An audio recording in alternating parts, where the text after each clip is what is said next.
There have been over 1,600 unsolved disappearances inside of the national parks of America. At first, when considering the size of these parks and the dangers lurking around inside of them, that number might not sound that unusual. But what does sound unusual are the unexplained and mysterious details surrounding these unsolved cases. This is hard to believe, and there's so much to this that's not being said this morning. But the young woman who was sharing her story tells us that she made it through the woods for that long of a time with no real food and no clean water. I feel like I'm surrounded by people who are going missing. It's really kind of odd and creepy. 6 missing people in and around the Idlewild Mountain community in recent months. But is there a connection? Every year, hundreds of people are reported missing in national parks and forests, many of them children. And most are eventually found, whether dead or alive. But a small percentage of the cases, some right here in Oregon, are never solved.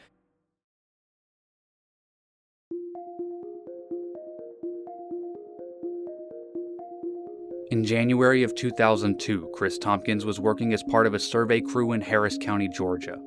On this particular day of work, he and 3 other co-workers had been assigned to a wooded area near Warm Springs Road.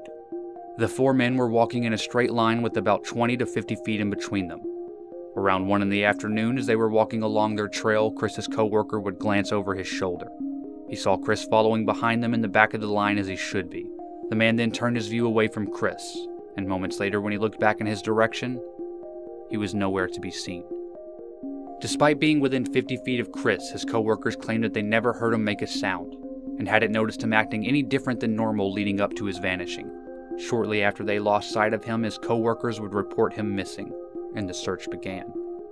The first items belonging to Chris to be found were his tools and the contents of his pockets, which were laying on the ground in the middle of the trail. Many of the reports described that it looks like Chris had been held upside down, and his belongings fell to the ground around him. The next item found would continue to baffle investigators, as they found one of his boots and a piece of fabric from his pants stuck in a fence near the location he was last seen. From here, it would take nearly 6 months for any new information about his disappearance to come to light. In July of that same year, Chris's other boot was recovered on the other side of the fence. Neither scene showed any tracks of any wild animals or people in the area, and investigators couldn't find any clear signs of any struggle happening in the area either. To this day, Christopher Tompkins still hasn't been seen dead or alive, and the mystery of what happened to him is still considered unsolved.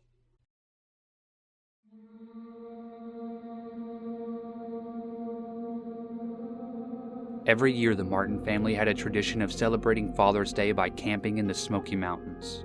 All of the men in the family would get together and spend a weekend on the Appalachian Trail. So as Father's Day approached in 1969, Dennis, his older brother, their father and grandfather all began their camping trip completely unaware of the tragedy they were hiking towards. But the successful search methods used today were written on the empty pages of a story with no ending, even after half a century. On June 14, 1969, Dennis Martin disappeared off the face of the earth. For the first night of the trip, the Martins camped at Russell Field, and everything was going well. They would awake the next morning and hike to their second campground, known as Spence Field. It was here that Daniel's father would be approached by a strange man. The man would tell the father that he was on a camping trip with his children, who were around the same age, and wanted to know if they could come and play with Daniel and his brother. The Martins, being the friendly family that they were, said it would be fine, and invited them to their campground. For the next few hours, they all had a great time as the children played and the adults relaxed while watching them. This is when the kids would decide to hide from the adults and try to play a trick on them. Daniel's father claims that he watched as Daniel walked behind a tree and hid. Thinking nothing of it, he began walking towards the kids and they all came running out. All of them except for Daniel. After his father noticed that he hadn't come out with the rest of the children, he went to the tree to retrieve him. And he had vanished. His father immediately became worried and began searching the entire area. He stated that he went 2 miles down the trail calling his name until he was sure that his son couldn't have gone any further. After not being able to locate him, the group called the National Park Service for help. This would begin the largest search in the history of the state. 1,500 people searched a 56 square mile area of the forest and found only a sock and a shoe, neither of which were confirmed to be Daniel's. It's been nearly 50 years since the incident, and no trace of Daniel has ever been found, and there are still 0 answers as to what caused him to disappear from right under his father's nose. his case is still considered unsolved.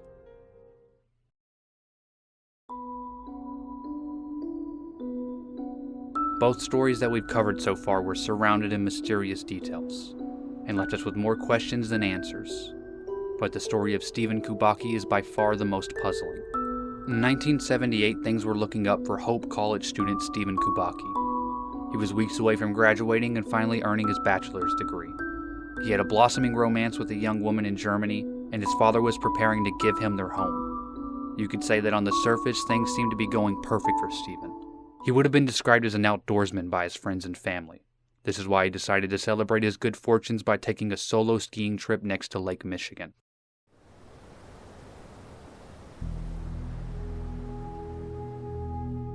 Two days after Stephen had departed for his trip, a group of snowmobilers spotted an abandoned pair of skis and a backpack.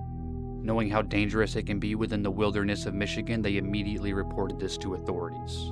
This would lead to a large-scale air and land search party that began looking for Stephen. They discovered a 200-yard trail of footprints leading away from Stephen's items directly towards the frozen lake. At the end of the trail, the footprints came to a dead stop in the middle of the field, as if the person walking just disappeared.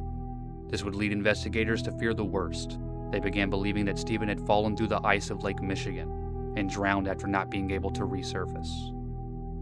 After months of no new breaks in the case, Hope College awarded Stephen with the degree to honor him and his family after their horrible tragedy.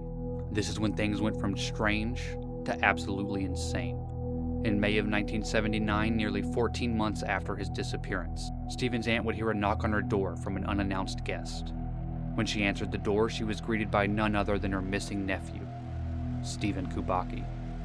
After reuniting with his family, they would all begin immediately asking him where he had been. Stephen's answer only left them with more questions. Stephen stated that he had woken up in a grassy knoll in Pittsfield, Massachusetts, nearly 700 miles away from where he went missing, in new clothes with a strange map and no memory of the last 14 months at all. In fact, Stephen hadn't even realized that 14 months had passed until he saw the date in a newspaper after waking up. Stephen told newspapers that when he woke up from his fugue state, the last thing that he remembered was being cold and scared on the night that he went missing. Stephen's memory would never return to him, but this event obviously completely reshaped the way he viewed life. He dropped all of the plans that he had going forward and decided to go back to school to study psychology in an attempt to understand exactly what had happened to him. He claims that he has no idea how he survived that night or where he was for the 14 months that he had disappeared. With each passing day, the likelihood that any of these cases gets solved grows slimmer and slimmer. But one thing we have learned for sure is that you should never underestimate the dangers of the wilderness, and you should always cherish the time you have with loved ones, because one day they may disappear. Thank you for watching, and be sure to subscribe for more.